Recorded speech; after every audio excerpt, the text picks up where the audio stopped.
it takes a certain amount of bravery to know that you're making the best decision for yourself and to forge your own path and just go for it.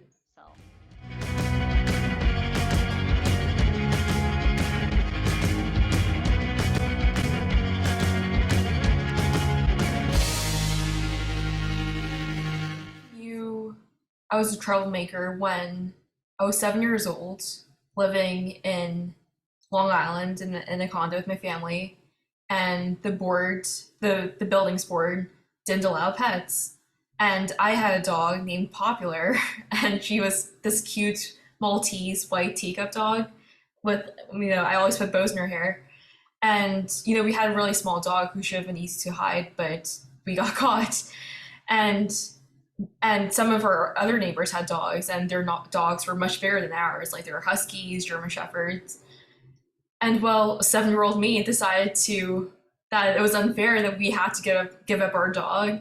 And I started this whole campaign to keep my dog and to keep all the dogs in the building. And in order to do that, we had to change the board's policy.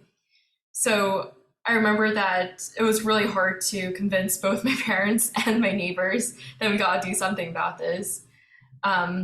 But I remember I asked my dad to write a letter on behalf of Popular and all the other dogs in the building. And I brought that letter door to door. Just, I don't even think we had cell phones back then. I think this is the time before Blackberries were even popular. And I held Popular in my arms and the letter like in one hand and just asked my neighbors to sign the letter, to write their own letters. And, at first, I think a lot of neighbors didn't want to cause trouble. Especially neighbors that had their own dogs didn't want to, willingly put themselves in the radar of the board.